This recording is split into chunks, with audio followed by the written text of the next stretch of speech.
5 days of awards. Inspirations and solutions. Inspirations and solutions. RadioWeek.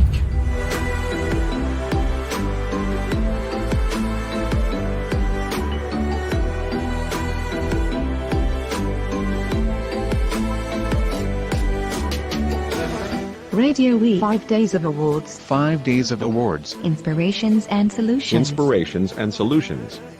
RadioWeek. Hello to everyone. Here we are for the first Radio Week with RedTech Tribe. Margaret Clark is with me. Hello. Margaret. Hello. Hi. Go ahead. Yeah, let me introduce a little bit about what we're doing at RedTech before we continue with our full lineup of guests this week.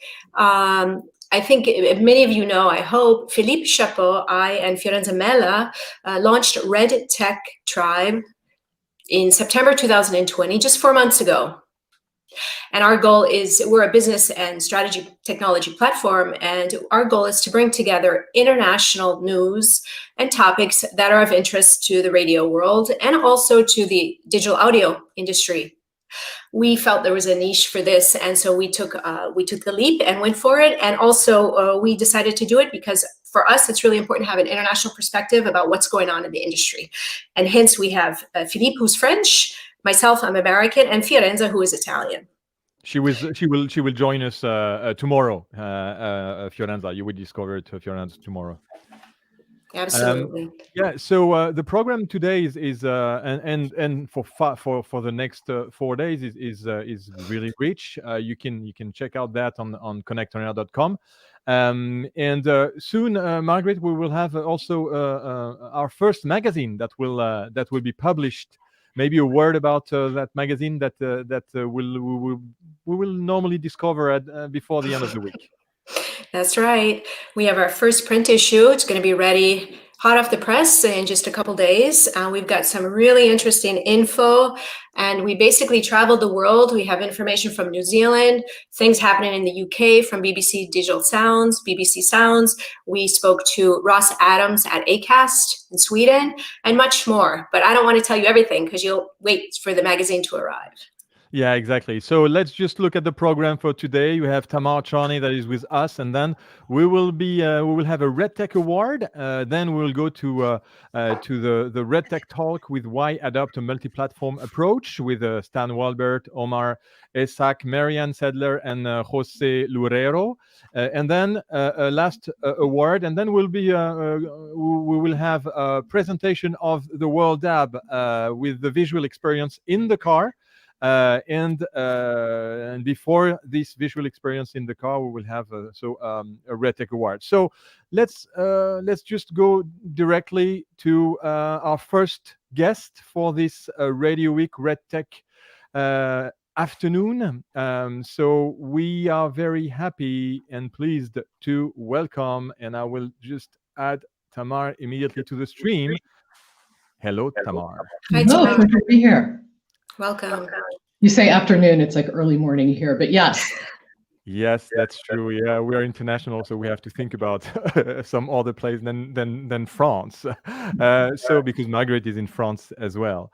So Margaret, maybe you can introduce Tamar, and then Tamar will have a small presentation. Sure. Welcome, Tamar. I'm really happy you can join us. Tamar Charney is Managing Director of the News Division for NPR in the US. And thank you again for joining us. She's going to be talking today about radio's enduring power. Yeah, so I thought it would be good to talk a little bit about, the basics, audio, because really, since the very dawn of human history, we've been telling stories. We've been gathering around fires and sharing tales. And really, until we started writing down our stories, the oral tradition, you could call that audio storytelling or maybe proto-radio, was really how we preserved our history. It's how we taught lessons about life across generations. And it's really how we defined who we were as human beings. I mean, if you think about it, a lot of revered figures all across time have been storytellers when you get down to it.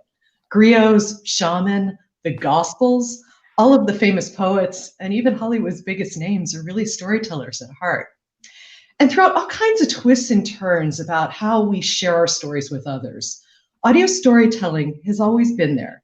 It wasn't killed by the printing press, television didn't get rid of it, and virtual reality video games haven't even done away with audio storytelling. So in a lot of ways, you could say audio storytelling is kind of like a cockroach. It continues to survive. The question is why? Now, I'd argue it's because it's both adaptable and it's really powerful. It's adaptable because it can come in a lot of different forms. It can be elaborately produced, like one of those exquisitely sound-rich podcasts. Or it could just be a very simple story that you tell late one night over the telephone to a close friend. But even that really simple story can be so powerful at connecting human beings. And a story told through sound and a human voice has this amazing power to take you to all sorts of places, back to moments in time, and into all kinds of diverse human experiences.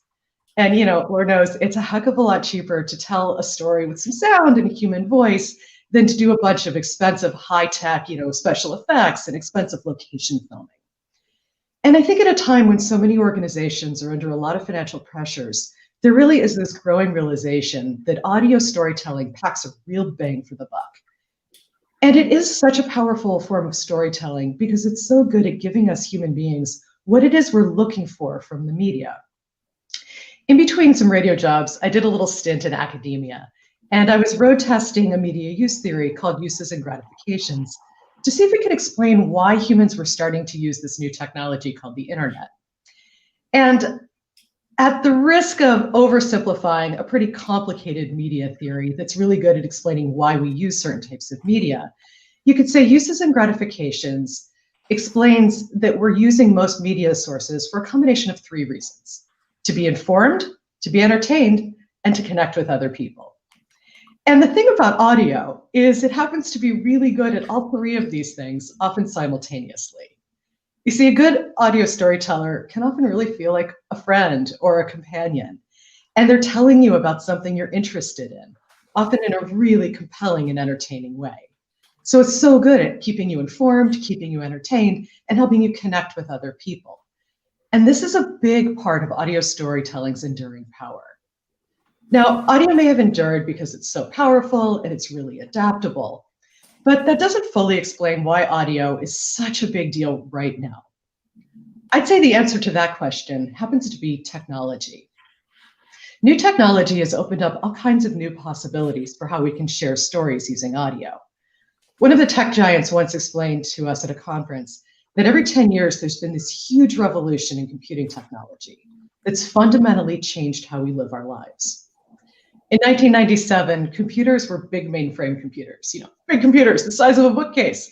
And they were used by people in academia and engineers and researchers and businesses to process really big data sets. Computers just weren't something that we all had sitting around our homes. They weren't part of our day-to-day lives. But in 1987, that changed when desktop computers became a thing. And at this point, we actually started seeing computers in our homes. In 1997, those home computers got hooked up to the internet. And this is when we started to get new ways of sharing information. News and entertainment content was being distributed in new ways. Media organizations started to create online content. There were RSS feeds and RSS readers that became a way to subscribe to certain types of content. Now, it's the two most recent revolutions in computing technology that have given new life to audio storytelling. In 2007, it was the smartphone mobile revolution, and we all started walking around with these guys in our pockets that were hooked up to the internet and then actually connected to our ears with earbuds. And those RSS feeds, they became ways to subscribe to audio files, podcasts, yep. And this new way of consuming audio became a huge business that now newspapers, tech companies, and even Hollywood have hand in. And it's become a big part of how we entertain and ourselves and relax with a great story or get up to date first thing in the morning with the news. The mobile revolution, in addition to making podcasts possible, also made continuous personalized listening a thing. And that's what Spotify does with music, and it's what a project I was working on called NPR One does with news. Then in 2017, we enter the voice revolution. This is when voice platforms become a thing. Alexa, Google, and Siri start letting us talk to them. We can ask them questions. We can ask them to do things, and they respond back to us with words. In the States, these voice assistants are actually quite common on people's kitchen counters, and in the den, and in the bedroom. They're turning on our lights, they're starting the news for us, they're even telling us jokes. You say something, you get back a response. And all of this might be a little awkward for us adults, but little kids are actually having conversations now with voice assistants. And this rise of voice assistants marks a really fundamental shift in audio storytelling. Audio storytelling has long been thought of as a lean-back media experience, like how we listen to the radio. We listen and we do other things. We drive our car, we might exercise, we cook, we fold laundry, and we're listening to stories and news, but we're actually doing some other things while we do it. But the interactive nature of the conversations people are now having with Alexa and Siri and Google are making it possible for audio to actually be a lean-forward experience. These days, we're expecting all of our media experiences to kind of be immersive and interactive. And we kind of want the same thing from audio. And audio is now poised to deliver that. So these days, audio is really much more than just radio or just podcasts. Thanks to all this new technology, we really do have new types of audio experiences that are emerging. Continuous personalized listening, that's like Spotify or NPR One. Interactive storytelling. Think about, those choose your own adventure books, but in audio storytelling. There's even augmented reality experiences that are audio. This is where you hear different things depending on where you are. Kind of imagine choose your own adventure plus those audio tours that you can listen to in museums. So it's responding and giving you different content depending on where you are in the world. And so the mobile and voice revolutions in computing technology have really ushered in this absolute audio revolution and really renaissance. Suddenly, audio storytellers, producers, and sound designers are in demand in ways they just never had been to create all kinds of new types of listening experiences. And now journalism outlets are making them, the tech giants are making them, and Hollywood totally is in the game. So that means you, as radio people, as audio people, you actually know better than anybody how to create these amazing audio experiences. Connecting with listeners using audio has long been your superpower.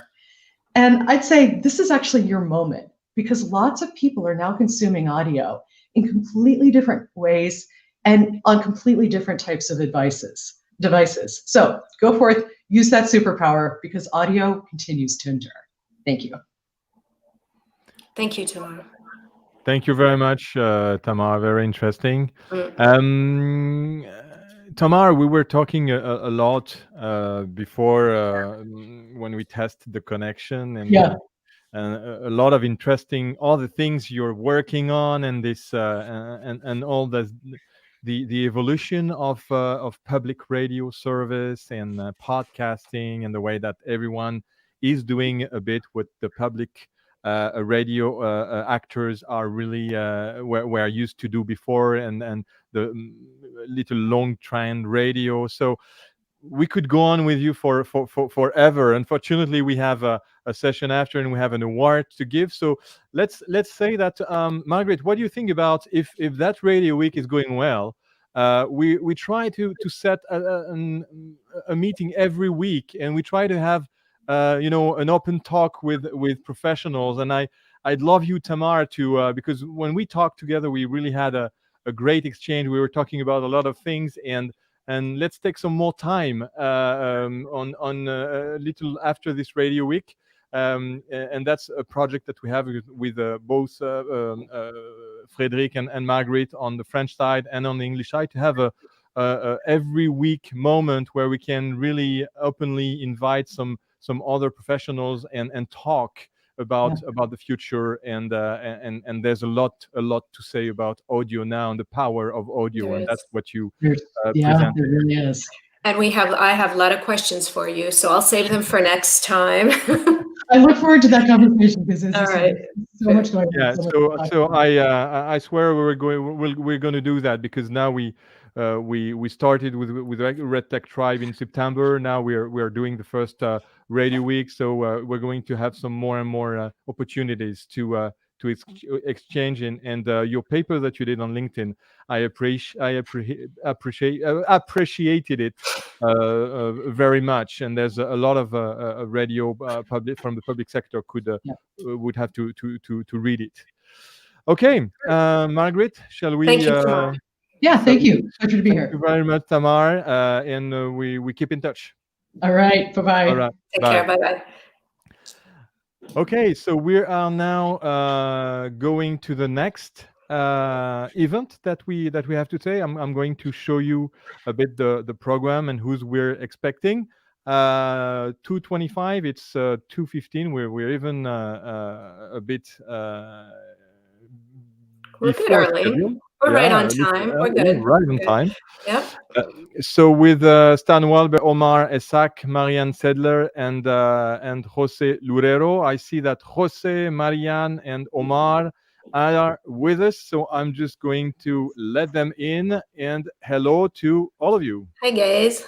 Hello. Hello. Hi. Hi, Omar. Hello, Hi, how are Jose. Mary, thanks for joining us. So, Thank you. nice to see you again, Omar. It's been a long time. Yeah, it is. Thank you for asking me to be part of this. I really Thank you for appreciate it. joining us. So before we get into the details of the RedTech talk, we have an award to give out, right, Philip? Yeah, but I wanted to let them in first because so that we can say hello. And now we have an award to give. So we have how many awards do we do we I don't know how do you say deliver? No, how many awards? Absolutely. We're going to deliver this week for 5 days. We're going to deliver 11 awards. We have 2 categories. The first category is the RedTech Top Product Award, and the second category is the RedTech Tribe Choice Award. So each day we're going to give out 2 awards, and then one day we'll give out 3 awards. Today it's 2, and we're going to start with the first one right now. Philippe. Okay, let's go to see who got the first RedTech Award.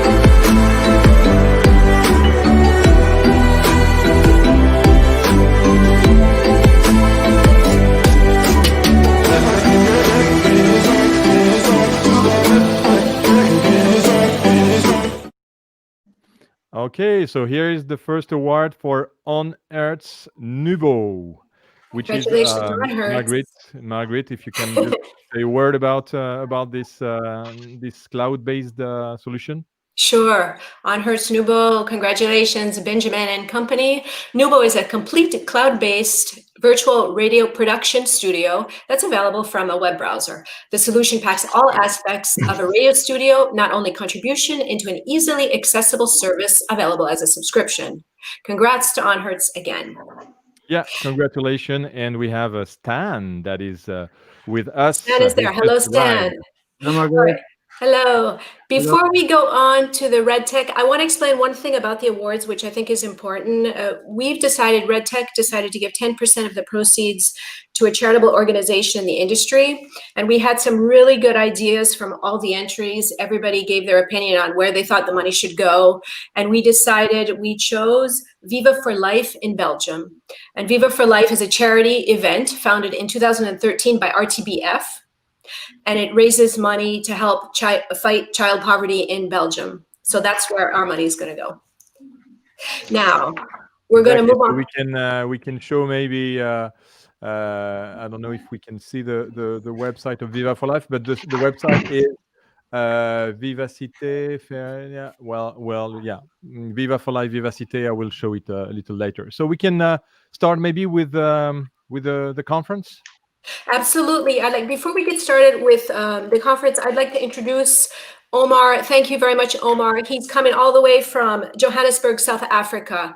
Omar was inducted into the South African Hall of Fame in 2014, and he is now head of O Media. In April of last year, he completed his mission as CEO of Prime Media Group, where he successfully repositioned the company to take advantage of the new digital economy opportunities. Along with Omar, Mary Seidler is Director of North American Sales for Multicam Systems. Joining her is Stan Walbert, who is president of Multicam Systems, and he's in Paris with me. And we also have Jose Loureiro from Portugal. He's, excuse the pronunciation, Grupo Renascença Multimedia's Assistant Technical Manager. Welcome all. And now I'll pass it to Omar. Thanks very much, Margaret, Philippe. You're welcome. And good to see all of you. We had a bit of a chat prior to coming on, Jose, Marianne, and Stan. I'm going to start by thinking about this whole area strategically. I mean, our topic is why adopt a multi-platform approach. And maybe I can start with you, Jose. As we think about radio businesses and their strategy, why do you think it's necessary for an audio business? We've just heard a really good presentation talking about the power of audio, the golden age of audio. And this entire approach takes us beyond audio into visual media as well. What's the strategic rationale to move into the visual space when it's also quite a congested space? Give us some insights on that, Jose, at your business. Well, hi, Omar. Hi, everybody. I think mainly radio, and I always try to remember that at many moments in history, some people thought that it was the end of the radio, just because the tapes came out, then the internet, the MTV, etc. And in fact, I think radio has that unique capability of reinventing and be everywhere, very close to their audience and their family. Because I think that's one thing that radio has in respect to the other mediums, is that we were always very close to the audience, and we were probably the strongest medium to create a feeling of proximity and fidelity with our audience. Saying that, I think honestly, and we believe that in our organization as well, the secret for the radio not to die over all those new things that came up was to learn very quickly how to be there as well, and never forgetting that we were radio and what was our main structures, but making sure that we were where our audience wanted to be in this new era. And I think that happens the same with video.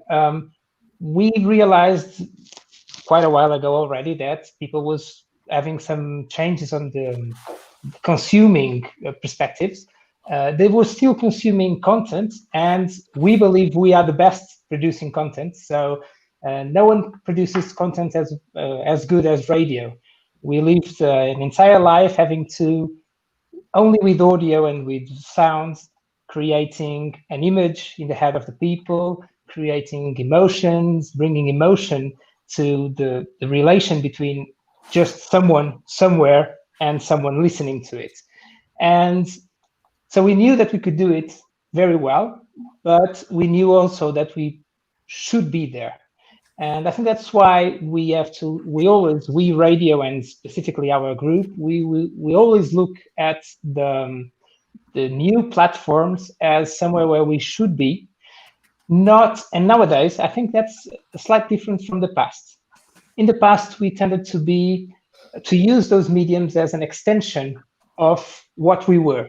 So this is radio, and you can also see us on the internet. You can maybe see the picture of what we are saying on the internet. We were just adding. Nowadays, I think the big change is that we are looking at the way of working really as a multi-platform logic. So now sometimes we are doing things video that end up coming to the radio, but they started as being video, or something just that was supposed to be on the social networks, and suddenly it just jumps out so nicely and quickly, and we have such a good reception from the audience that suddenly we are also doing it on radio or on video. It's a more cross perspective, in fact.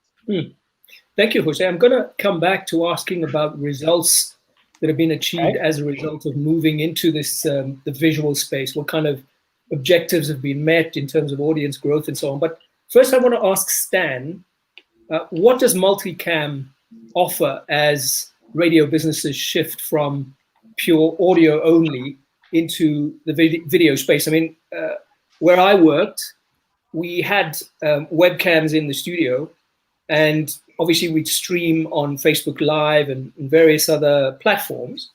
But obviously with your product, you're offering something that enhances the experience. So it must, I assume, be better than, the simple webcam or 3 webcams in a radio studio. What does it do differently, Stan? Yes, so our solution is providing you the equivalent of a complete professional video crew inside your studio, but everything is automated. So you can achieve a very professional result, but without, paying attention on it, because it's following what is already in your studio, the audio, the playout, metadata.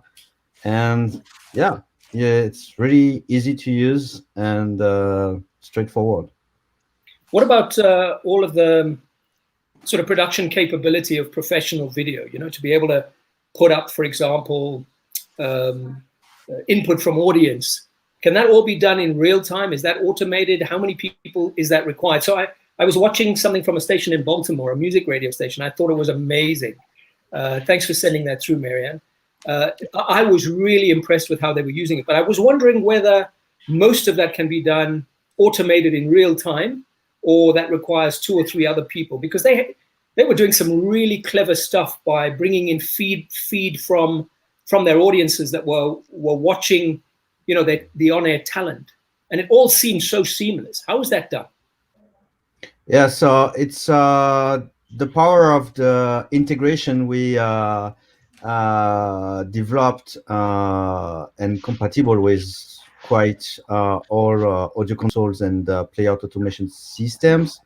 So let's say that you can create automations, video automations related to the state of the microphones, or what is actually played in the program, and so yeah, you can achieve real amazing stuff, like start your record, start your streaming, put a specific crawling information, visuals from the artist that is played. So you just need to indicate what look you would like to have in your video at the end, and just specify what inputs will influence for it, like yeah, here the program, the show with the show name, the visual of the show, the speakers, and many things like that. So yeah, you can, everything that you saw is actually automated. And can be controlled by one person, essentially, make all of this happen.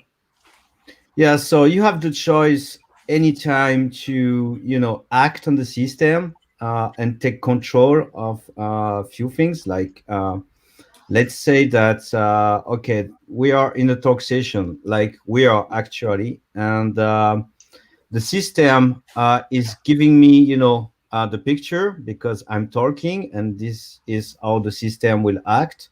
It will focus on the actual speaker, but I would like to show Omar listening to me more, just like because he will present a different topic, and I want to focus on him right now. So I can just click on the microphone of Omar, and the system will react. So that's a huge difference, because we are not asking people to act on the camera side. We just need them to act on the radio side. Like, what I want is the guy that is behind this microphone 3. I don't want to know what is camera and angle and presets. And that's make your life, easier, because you stay focused on your radio content and you don't need to pay attention on your video content. Great, Stan. So Marianne, when you look at that customer base that you've now got that are using your solution, are they coming back to you and talking about huge improvements in terms of audience growth or more people watching and interacting with them? Is that happening? Are you hearing that? Yeah, it's interesting. So we've got a couple of cases that are really fascinating. We have one station in New Hampshire Public Radio. And if anyone knows anything about politics in the US, this is a state where all of these presidential candidates first run. They post all of the interviews that they do with these candidates. And the interviews so when they have them live in the studio, they get a certain percentage of the audience. But when they post them on their social media sites, there was one on YouTube that got 80,000 views, which is just astounding. And it keeps getting views to this day. So it really extends what they're doing. And they don't think of it, exactly what you were talking about earlier. They don't think of it as an extension. That's part of their overall strategy. What we hear from a lot of music stations is they have a lot more interactivity with their listeners or their audience. We can't just call them listeners anymore. That there's a back and forth. And a long time ago in radio, there used to be call-in talk shows. They're not as popular anymore with music stations, but the interactivity that they can have with the multicam system, that is drawing the younger audience in. So, and it makes it exciting and relevant. Can you tell us what we're looking at the moment? Is that an example of the multicam approach with the studio, talk studio? Yes, so this example is quite interesting because this is a customer that is using multicam radio solutions for broadcasting to television. So a lot of things are automated, like all the video sites, camera control and switching, all the informations you have around, like weather channel or news reporting and all things like that. But there is also one operator behind it to transform the radio program to a TV program. So it's acting on the illustrations, video illustrations and things like that. Jose, let me ask about how long you've been using this system and what kind of results you're seeing with your audience. What are they saying to you about what they're noticing about your difference? We were a bit unlucky because we started using it in 2019, and then we had the famous 2020 in the middle, which in fact obviously drove us back in some projects that we had, as we had to move out people, etc. But at the same time, having multicam system installed already gave us a huge help on being able to continue to do things without needing so many people inside the studio or managing the system. I would just like to, if you don't mind, to complement a couple of things that were just said. When Stan was talking about how everything is automated, I would also like to add one aspect. Definitely, you don't need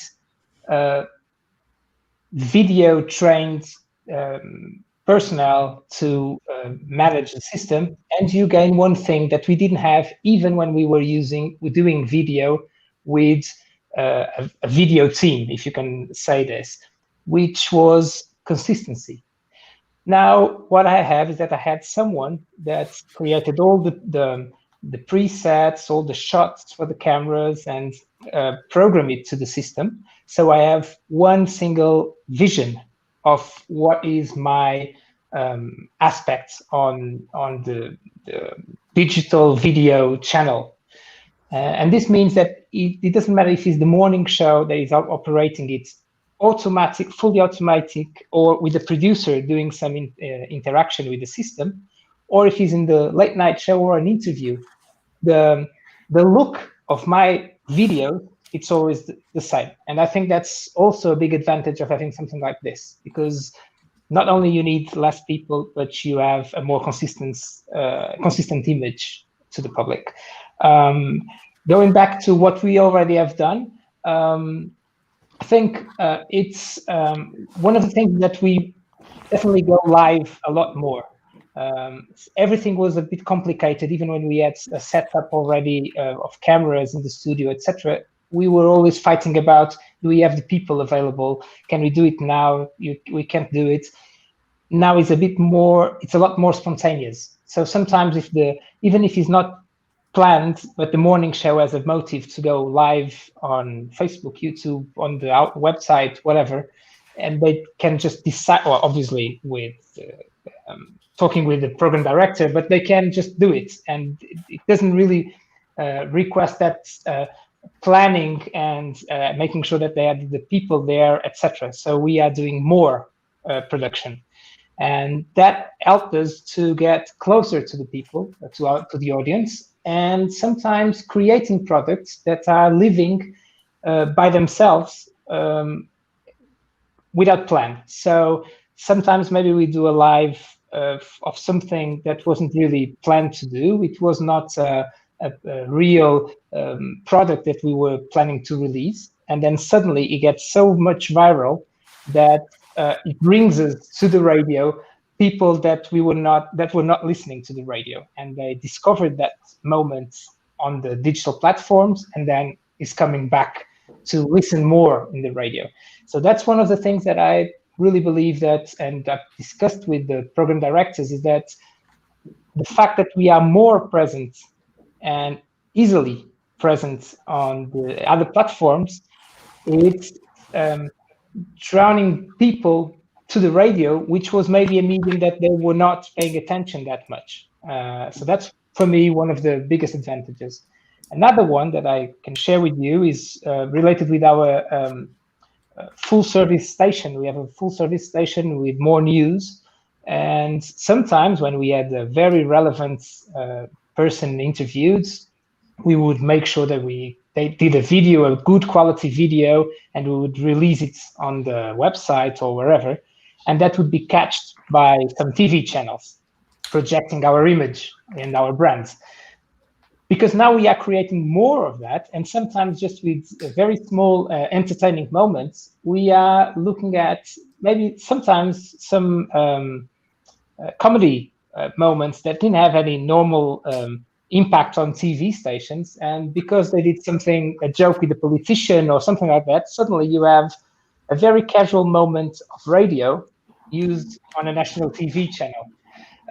And that's also, again, great for the brands and for implementing a stronger relation, an even stronger relation between the brand and an audience, sometimes an audience that didn't listen to the radio before. Philippe and Margaret, you'll stop us if we're going too far out of time, because I've still got a few questions. Interesting. Okay, Go for it. yes. Go for it. No. We're I have a couple questions after as well. Don't Jose? hesitate if you want me, Omar, to show some website or to show some video, and Stan and Marianne and Jose, don't hesitate to tell me, and I'll just show it live. Okay. Great. Actually, if you can find that Baltimore radio station, it is in Baltimore, Marianne. Yes, The one, it is. the Rock. Yeah, there's some really good video there that I thought was exceptionally skillfully put together. But Jose, I want to ask you if your salespeople are learning new ways to sell as a result of the fact that you're now growing this new channel. Are they doing anything differently in terms of sales, new inventory, new products? I think, in fact, we ended up doing things that we, again, were not planning to do. And why? Basically because I think it's more or less consensual that the digital advertisement is not yet as strong as the traditional advertising in radio, although one is going down and the other one is going clearly up. What we've learned specifically in these last months, at least, was that when we were finding different products to create and to be able to sell to companies, we ended up creating sometimes or going out to the invest to the announcers with a specific thing for a video or for the social networks.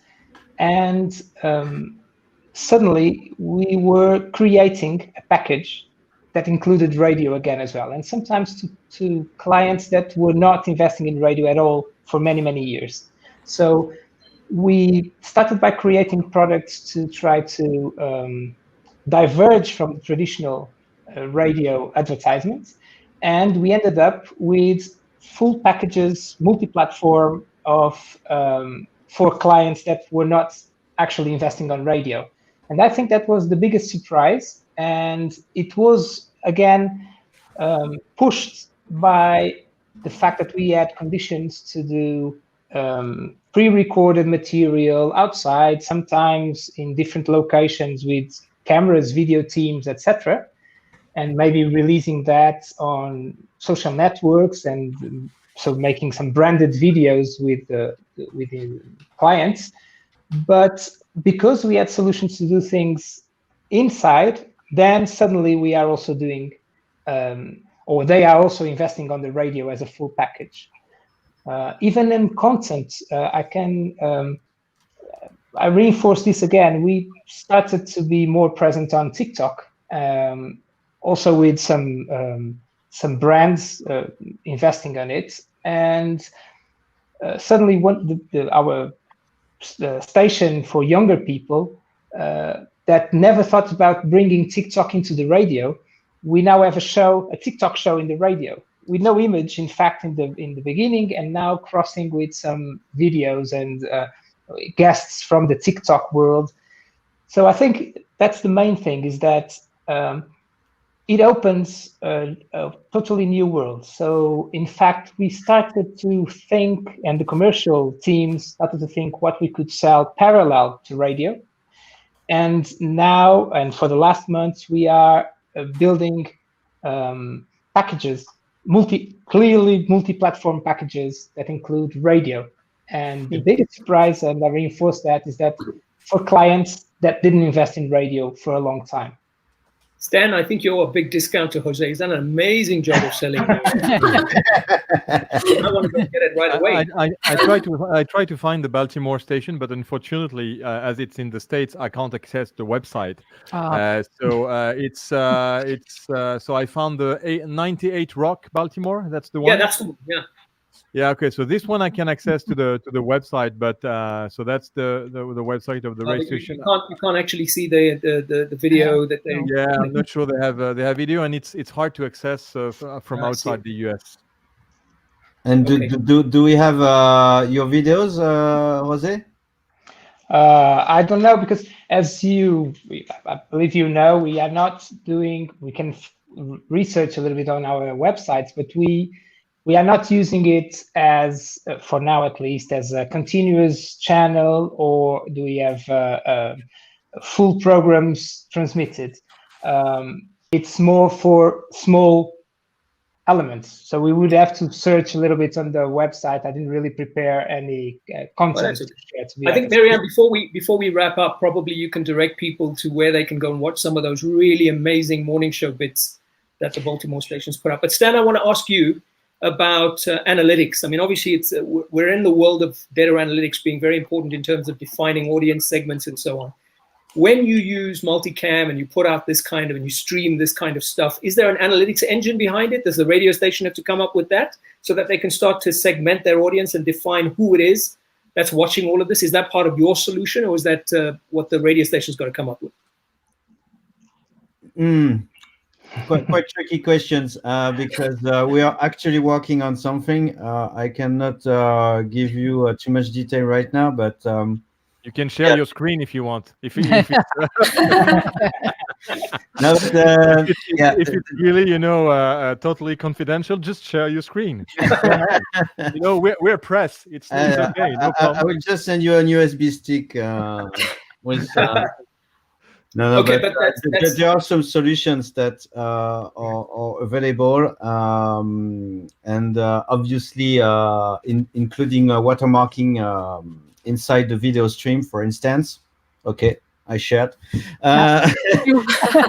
You're committed now. But yeah, no, I just wanted to add something about what just Jose told us, is that because usually, people are thinking about visual radio as like a 24 hours a day, 7 days a week stream. And that was, the mistake that was done in the past. And obviously, when it's just one fixed camera in the studio, which was worst. But yeah, what is really interesting is all these little pieces you can produce and put everywhere. It's in the social networks, in the website, and it's shared completely. And that's why we have these videos that can goes up to 80,000 views. That's for public radio, that's like enormous. And I think the point is that it's always all about the content. It's the quality of the content ultimately that will draw the audiences in, and it's how well you can enhance what you're doing on air using the kind of technology that you're talking. What's the next step? What's the next step for you guys, Dan? How do you take this? Because I mean, the point about this sort of system that you have is there's a lot of competition out there. So what does Multicam do as a next step to enhance your product for radio owners around the world? Yes, or maybe you don't want to tell us. I don't know. Come on, share. I'm here to share. No, yeah. So when we started 10 years ago, because this is a technology that we built 10 years ago, we started with this innovative vision that videos can go inside the studio, and we put all the intelligence of a traditional operator to mimic what it would do inside the studio, but fully automated. Okay, that's one point. The second point was also to make it really a powerful mass production tool. And this is something Jose told us about, by sharing all these piece of small content everywhere. And so that's why we developed some tools to make automatic snaps or best of. And yeah, if you want to have my vision for the future, and this is already something that we invest a lot in the last couple of years, is the virtualization of the show and the studio. So my point of view is that there is no frontier between the talents and the audience. So you can bring the audience to the studio, and you can teleport the studio everywhere. So that's why we developed solutions like AirBridge and Backdrop. So AirBridge is more like the video call solution of this 2.0 world. So people wants to react and come into the studio using just their smartphone without downloading anything. And you can you can see on this screen, you can bring up to 4 guests simultaneously in your studio. And obviously last year, due to this lockdown situation, we used this technology to make hybrid productions. Like you have talents in the studio and talents at their home, and everything can still be automated because we are able to share NDI, audio over IP, Dante of each individual guest. So that's really, really convenient. And yeah, the pandemic accelerated our research and development quite deeply. And we start now with a backdrop solution to it's difficult because Wow, it's a nice picture. You look like a star in on that start. Wow. you like it, Philippe? Yeah, it's a very Yeah. beautiful image. I don't know which camera took that, but that was a good shot. No, you don't think so? Hold on, we're gonna take it back. We're gonna get a view of the entire video in a couple days. We've got it lined up. It's just look at the guy. I'm not kidding. Look. Yeah, you look like an actor. You should be acting. Okay, sorry. Go ahead. Backdrop. Thanks, Philippe. What did I say? Yeah, no. It's yeah, you were talking about where you're heading, but I mean, ultimately, I think and it's quite new, so we have to be patient until radio stations can come into this area. But I'm strongly convinced that the technology we are showcasing in this video, what it's in a backdrop, will be a very, very important change in the visual radio, because we can use when we begin to provide visual radio into the studio, the first question is I need now to put lights in my studio. I need now to have my talents looking good. Yeah. And I will use the automated visual graphics to rebrand my studio. But what is good with backdrop is that you can rebrand all your background of your studio. So you can make your studio, let's say, broadcasting from Miami Beach on the morning, and be in the sunset of Madrid at the end of the day. And yeah, I think that's what I see for the future. Well, thanks for that, Jose. Let's round up with you.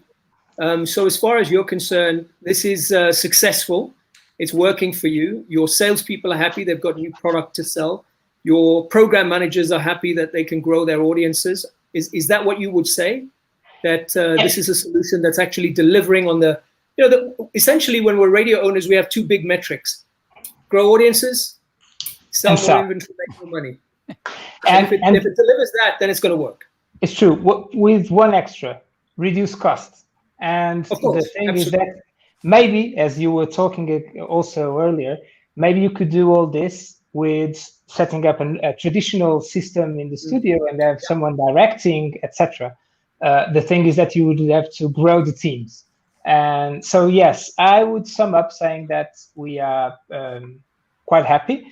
Unfortunately, and obviously this is also personal, we didn't have the chance to, because of everything that happened in the meantime in 2020, to invest enough time to explore all the capabilities of the system and taking the 100% advantages of what we could have. This is something that Philippe is putting on now. Was a show, again, a gaming. It was around the gaming area with a partner, a big reseller, like Fnac, something similar in Portugal, Vorten, that wanted to do something for the gaming channel, and we started to do it with them at the radio studio, but only to the Twitch channel. And suddenly this same product started to be on radio, exactly because, again, it was a new income. So this was something that we didn't have. We were able, or our commercial team was able to sell to these clients a completely different solution, and we would be just creating some videos to the Twitch channel. And then suddenly the program director said, that made sense also at the radio, maybe for my audience. So maybe we could cross-platform it. And the commercial team, again, could go back to the client and say, look, if you put some extra money, maybe we can do this on radio. So here we are, growing audiences, catching some of the Twitch guys that maybe didn't listen to radio to come at least for 1 hour a week listening to radio and creating new habits, which I think is important for the medium itself. So it's valuable for us to go to the 13-year-old kids and say, look, radio is fun. come here, keep here because it's fun to come to the radio. We had some of the biggest players coming to the show, and it was a success. So definitely we could do this before, but we would have to have some guys going in with the cameras, some guy post-productioning it or whatever.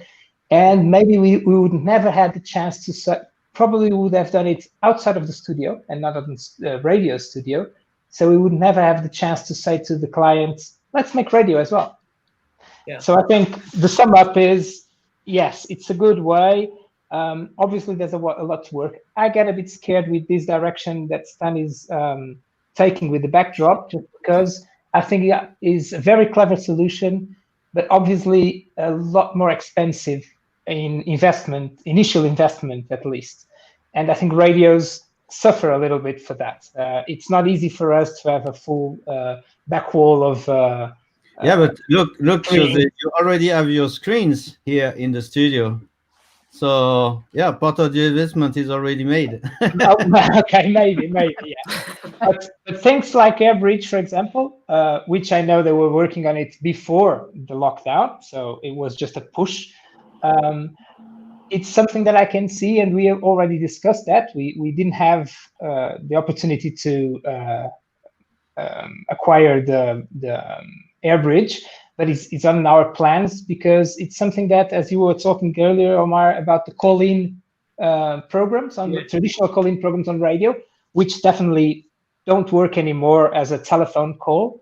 And even if we are using a lot WhatsApp now to do some funny things with the audience, we are very, very keen on doing it on video because people like the idea of interacting, and maybe I can have a musician present and having some of my audience doing the interview with me at that artist. Very nice. It opens a wider, big wide of opportunities. Saying that maybe you could do that with solutions like we are using now to do this conference, but again, not automated. You would need someone, and you cannot adjust my plan. They did a great work with things like, even if I'm using my webcam, the operator on the side of the AirBridge can do small adjustments of my plan. So if I was do it the other way around, if I was like this, they could eventually adjust it. But actually, and there are very clever things on the system. So honestly, and I don't have any kind of sponsoring, I can assure you, Omar, but there's one thing, the same way that I like that with other suppliers that we have and that I've chosen all over the years. I think one of the good things of working with Multicam is that they think radio. Although it's video and visual radio, they think radio, and they value what we are as radio. And that's very important, I think, for radio and for medium. I think you said something very important when you talked about how you're using it in a modular way, which I think is also important. You're not buying the whole solution. You haven't bought AirBridge yet. So you've taken the first bit, you're experimenting with it. When you find it successful, you'll move on to the next step and the next step. And that's also good. Good to hear. I can share with you as well, because that's possible. Even so, we have 3 radio stations. We have the 3 main studios all set up, one for each radio station. And when we start thinking about AirBridge, we thought about the possibility of having one AirBridge shared by the 3, so that you can do maybe something on the morning show in one radio station, something in the afternoon in the other, and let it grow first, validate the pros and cons, maybe share with them, with Multicam, what's working better, what would be great for us, and have this evolve in a very consistent way. Fantastic. I don't know if Philippe question. Yeah, Stan, about the evolution of the software. Now that you're more and more into radio stations, did they help you to develop new features that you did not think about? I mean, we know you're in the radio business now. It's almost 6 years, I think. The first time we met in Paris, and you really started to get into radio, and now you're really into it. So what did radio station brought to you? Because you were more a video actor before, a video production actor, and now you're more into radio, which is not exactly the same, because you know how we always say, in radio, video is following audio. That's In your word, TV, Philippe. in TV, it's the opposite. Yes, no, but radio market challenged us a lot over the years, and like every product we are developing and making, it starts with the user experience. So, like, you know, we are starting to promote a lot of broadcast solution, and we were more in the mid broadcast world before, but I can, you know, see what they want, and we can, you know, use our experience to offer a kind of vision, and talking with the people, they bring us ideas, and the product is, you know, is the result of it. So it's really, you know, it was quite interesting that we came to this market with our video production skills and a bit of radio knowledge, but not as much, because we had, you know, like an open spirit or open mind, and it was easy to, you know, break down the thing and create a new experience. So yeah, like for instance, the auto framing was something that came from, you know, the user experience. Like, okay, this is nice, your way of, you know, pre-program shots, but if the guy is like this or like this, yeah, it doesn't work, or it's not looking good. So we had to invest a lot of development for that. And another example is, you know, producing a small piece of content to the different networks. That was also a request of the radio world, and that's why we released this set in, set out button you can put on your audio console or everywhere, just to specify this is the right moment. I want this live over the internet. So yeah, definitely, Philippe, radio product, multicam radio product came from, you know, the radio users and customers we have, and yeah, customers like Jose are the kind of, you know, ambassador and customers that we invest a lot, because yeah, they are, you know, the best people to know exactly what they want from the system. And we have a little message from Andrea Rivetta. Hello, Andrea. We're happy Andrea. to say hello to you. It's incredible to see how these tools offer to a simple radio station the opportunity to become a real TV station. It means, and it remains in me just one doubt: is this a good thing?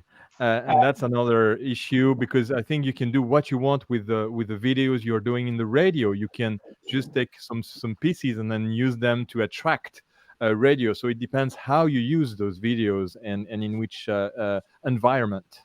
Jose? If you don't mind about this, and with Omar, we had this a very short exchange of emails where we touch a subject called why going here on the video area where there were so many players. And definitely, Andrea, we don't want to be a TV station, I think, at least our group, far from there. We had a similar experience almost 20 years ago where we we don't have a TV station on the group. We are exclusively radio group, but 20 years ago, we had a radio station, a formal radio station, a formal TV station. We now are not anymore. We are out of that project for a long time. And definitely what we know is that we don't want to be a TV station. We don't even want to play equal to the other players that are on this video area. Yes, there are a lot of people doing YouTube channels and producing content and doing things on video, plus the big players that have TV channels, all the cable TVs, specific ones, etc. I think radio, and we believe that's in our group, but personally also I think that radio should look always at that thing that I said in the beginning. We are the best content producers there are in the world. We were always the best ones. We know to do things as no one else does. So we should be in all the platforms, but being what we are, radio, obviously adapted to the solutions that there exist, but never forgetting that we are radio. We don't want to be a normal TV channel. And maybe that's why these systems allow us to do things like having a full program or 24-hour programming with the songs coming in and out, being almost an MTV type of channel, a music channel. And most probably radios are not going through that path, are going through a path where we do other things, parallel things, live moments, etc. So definitely I agree with you as well. It's not a good thing for radios to want to be TV stations just because it's now the technology allows you. We want to do something different. We want to be what we are. Absolutely. And Jose, I have one question on that note. On the personal side for your staff, I mean, these are radio people, and it's often said that radio people don't want to be in the spotlight. So how do you deal, or how did your presenters accept or adapt to this technology, and how do they feel about it? They have to get some clothes. They had to add clothes. They start looking for money. Oh, well, we need money for clothing. Now, obviously, you have the two styles, because at the same time you have a lot of radio talent that are already on Instagram and on Facebook and having to explore their image on those areas. But you still have the old traditional air talent for whom it's very hard to expose themselves, even on their private social networks. And obviously that's an issue when you start having cameras everywhere that move alone. We had some people saying that, but is this being shown anywhere? Can I be comfortable here? There is a reaction, and there's also some of the air talent, and you all know that, are not those nice looking faces that we see on TV. And they don't want that. They never went to TV because they would like that atmosphere of the studio. They wanted to be behind the microphone, even behind the microphone.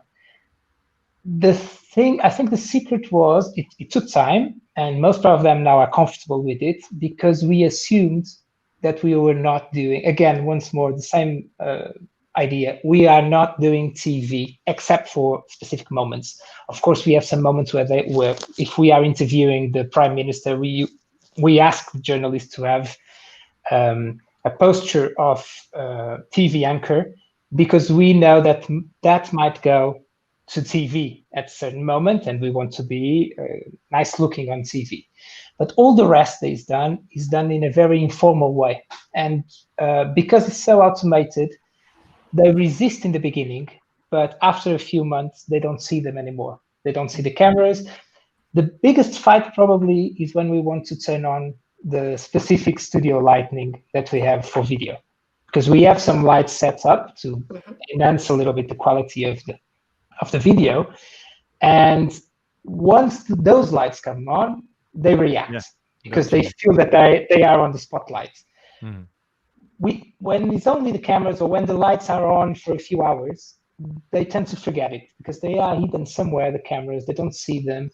And they know that they only go live when they push the button to go live. And that gives them control as well, which I think it helps. Yeah, but it's obviously a big change for a lot of people, and it's a work that has to be done with them and with the program directors very close to them. Thank you. We had one station. Oh my gosh. And it's probably not untypical. They were telling us that some of their talent wasn't that comfortable with having video in the studio. So they would every morning come in and put tape over the cameras.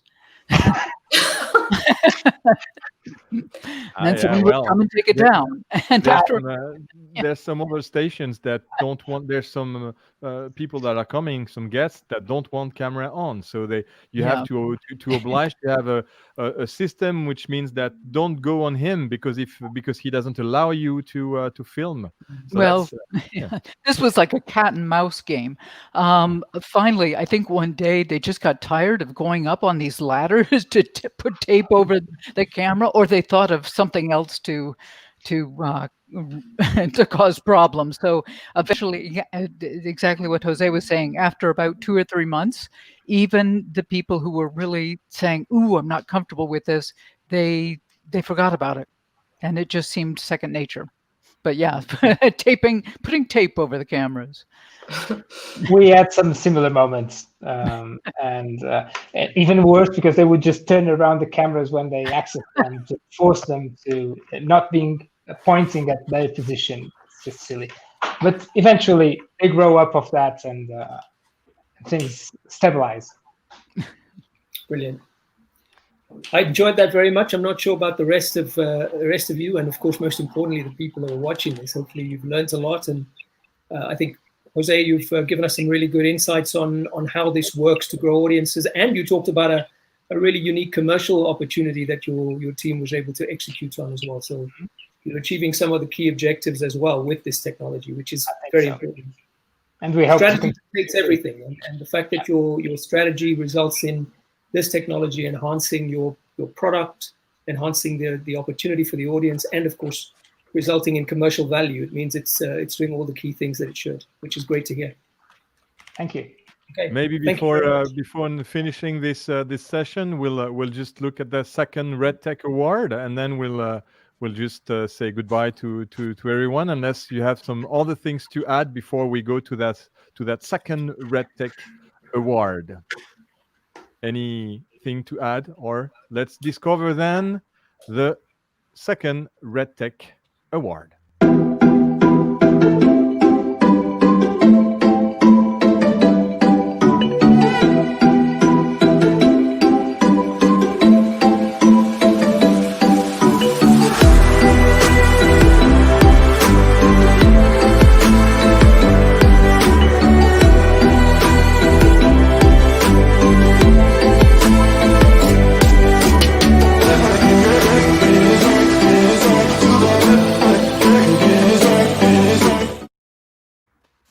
And it's just to show it to you, the RedTech Award. This is the trophy that they will receive. So of course, there will be their logo on it. We didn't have time because the jury, Margaret, you can say a word about the jury about those RedTech Awards.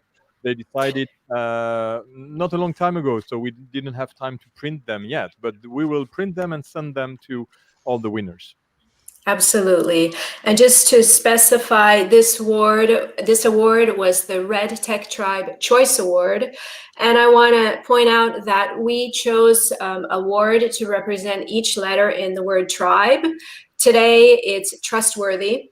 And Genelec won that for being trustworthy, a RedTech Tribe Choice Award. A little bit about the product. Genelec GLM4 is an upgrade for GLM software, which allows the user to connect, calibrate, and control any Genelec smart active monitor or subwoofer. The GLM4 upgrade is designed to let engineers who are working in any location with less than ideal acoustics minimize the room's influence on sound quality. And this is perfect timing, especially in the situation we're living right now. Great. So I want to thank Omar, Mary, Stan, and Jose. Thank you very much for that great conversation. Really interesting. Thank you. Thank you. Thank you all. Thank you to all the viewers and the listeners and all the people from the internet, from the radio, from the TV world. We are going on a bit with Aris from the WorldDAB, who will tell us a word, and then we will have a small presentation from the WorldDAB. So just a little video before to end this session, and we hope to see you soon. not virtually, physically on some events or that we're missing a lot. We should be in Paris. Drinking some champagne for the Paris radio show, and we're here. Well, it's good enough, but let's hope that next year will be physically all together in Paris for the Paris radio show. Yeah. Fantastic. Yeah. Absolutely. Thank you very much. Take care. Thank you. Bye. Thank you. Bye. Bye-bye. Bye-bye. Bye-bye. Radio Week 5 days of awards, 5 days of awards. inspirations and solutions. Inspirations and solutions. Radio Week. Hello to everyone at Radio Week. Hope you're well and keeping safe. My name is Aris Erdoğdu and I'm the Communication Manager of WorldDAB, the global organization facilitating the adoption and implementation of DAB digital radio. Now, within WorldDAB, we have the WorldDAB User Experience Group, which is a collaboration between car manufacturers, broadcasters, and technology providers. And over the last few months, we've been working on a campaign to talk to broadcasters about the importance of metadata, empowering the richest radio experience possible in cars of the future. And that's what I wanted to talk to you about briefly today. First of all, a little bit of background.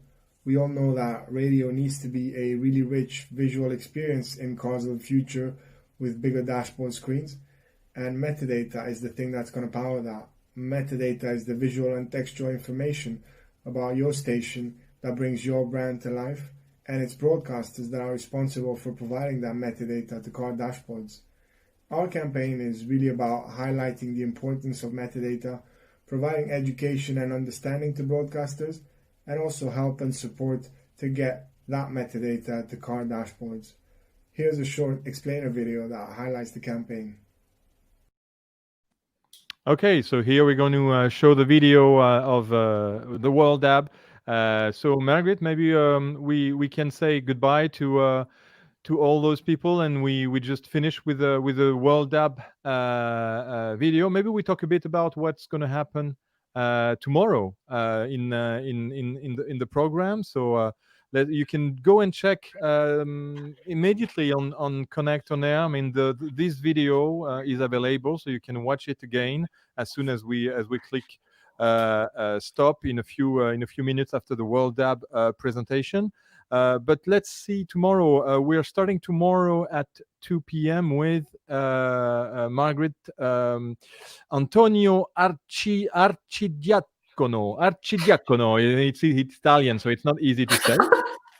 He's from the EBU. He's the technical director of the EBU. Yeah, technical director of the EBU, and it will be very interesting to talk about all that the EBU is doing and maybe a bit of a history of what is EBU. Very interesting. So that's the first session. Then we will have again some RedTech Awards, I imagine. Absolutely. We have a couple awards coming up tomorrow.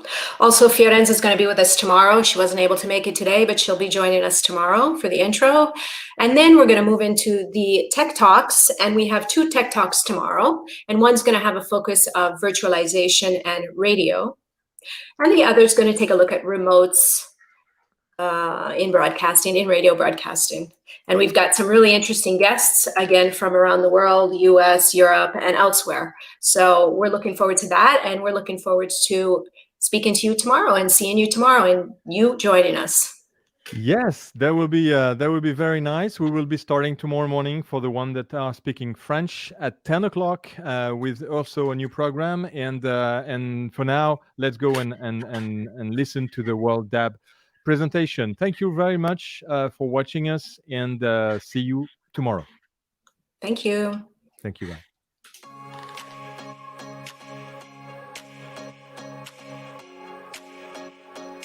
Listening to DAB digital radio in the home continues to increase, and listening to DAB digital radio in the car is also growing.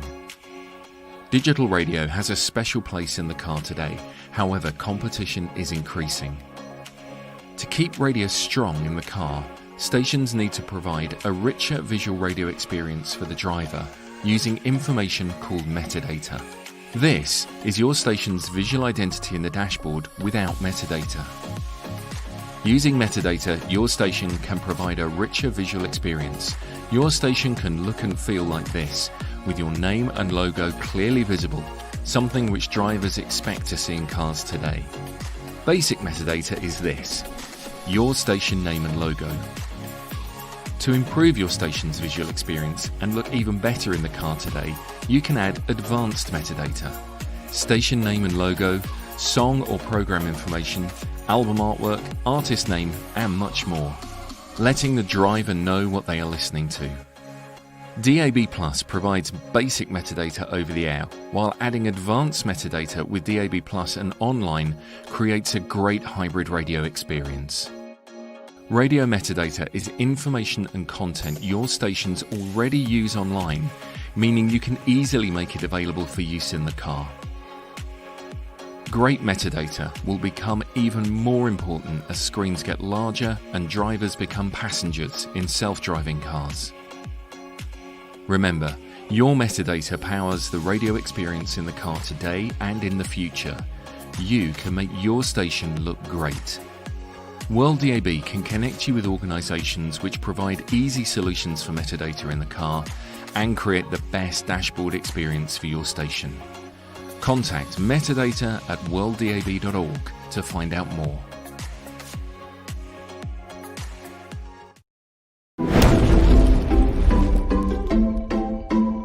Radio Week. 5 days of awards. 5 days of awards. Inspirations and solutions. Inspirations and solutions.